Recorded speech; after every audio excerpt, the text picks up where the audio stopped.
निर्भीड आणि निष्पक्ष बातमीदारासाठी प्रसिद्ध असलेलं लोकशाही मराठी चॅनलचा परवाना हा 30 दिवसांसाठी निलंबित करण्यात आलाय। केंद्रीय माहिती प्रसारण खात्याने ही अन्यायकारक कारवाई केली। केंद्र सरकारच्या दडपशाहीचा निषेध केला जातोय। तर पुढचे 30 दिवस लोकशाही मराठी वृत्तवाहिनीचं प्रक्षेपण बंद ठेवण्याचे आदेश देण्यात आलेत।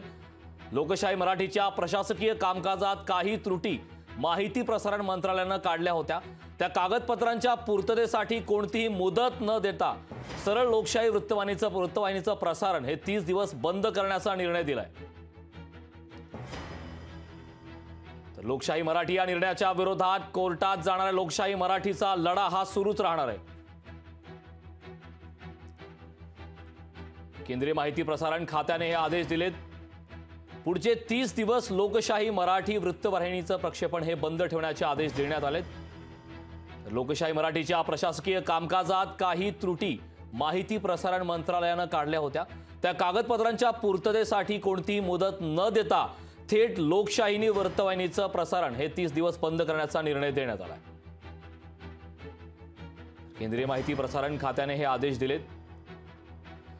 तर निर्भीड आणि निष्पक्ष बातमीदारासाठी प्रसिद्ध असलेलं लोकशाही मराठी चॅनलचा परवाना हा 30 दिवसांसाठी निलंबित करण्यात आलाय।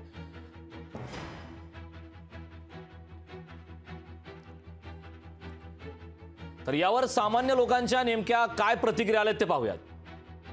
अत्याचाराच्या विरोधात निर्भीडपणे आवाज उठवणाऱ्या लोकशाही चॅनलवरती परत एकदा आज या सत्ताधारी भाजपनं कायद्याचा पदाचा गैरवापर केलेला आहे आणि चॅनलवरती बंदी घातली।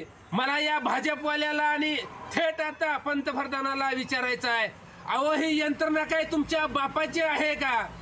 तुम्ही यंत्रणा विकत घेतलेली आहे। तुम्ही कायद्याचा गैरवापर करून तुम्ही लोकशाही चॅनलवरती बंदी घालण्याचं काम केलं नाही का? व तुम्हाला काय एवढा लोकशाही चॅनलचा राग येतोय? लोकशाही चॅनल गोरगरिबांसाठी आवाज उठवतोय। लोकशाही मराठी ऐका, पहा, जागरूक रहा।